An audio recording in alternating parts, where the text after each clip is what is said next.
Imagine a robot soldier that can guard the territory and also take on enemies if the need arises.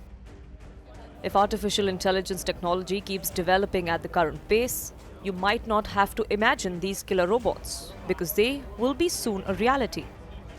These lethal autonomous weapon systems can identify, target, and decide to kill human beings on its own.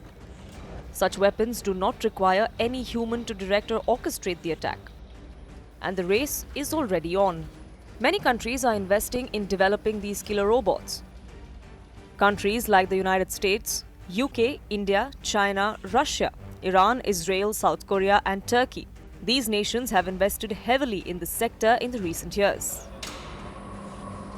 These lethal weapons can be a blessing for the soldiers in the battlefield. Why? Because killer robots can carry out battlefield tasks without the use of soldiers, reducing the number of human casualties. The technology could also eliminate or reduce human error in decision-making. Additionally, these weapons can provide lightning-fast detection and elimination of a potential threat, and of course, with better accuracy. But the question is, ironically, how safe are these robot terminators? Many experts and rights groups believe that advantages of killer robots cannot outweigh the cons. The potential risks range from possibility of technical malfunctions to violations of international laws. Then there are also ethical concerns over emotionless machines making life and death decisions. For instance, if a robot commits a war crime, who would be considered responsible? According to a UN report, Turkish-made Cargo-2 drones in fully automatic mode marked the dawn of this new age. The drones were used to attack combatants in Libya in 2020. More recent example of the usage of autonomous drones is in Ukraine-Russia war. Both Moscow and Kiev have developed these uncrewed weapons to target enemy soldiers and infrastructure. Transitioning from drones to killer robots might be sooner than you think. But will they be the new age Frankensteins?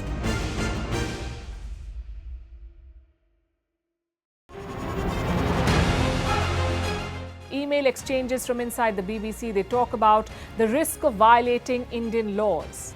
It's easier to rake up the freedom of speech debate, but does it give anyone a free pass to knowingly violate the law? America supports India because it needs India's support in return. And India is working with the US because it suits India's interests. This is how geopolitics works. Last night, he diffused a crisis with his defense minister. But today, Netanyahu was confronted with a new problem. His cabinet seems to have rebelled against him. The UK is looking at the Indian subcontinent to fill its coffers. That India seems to be negotiating from a position of power, like a partner and not a former colony.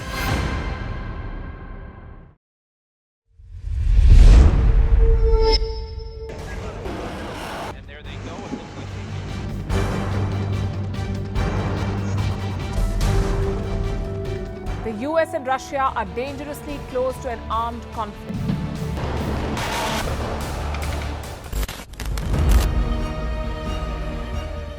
This year, 2023, New Delhi will be the capital of global diplomacy.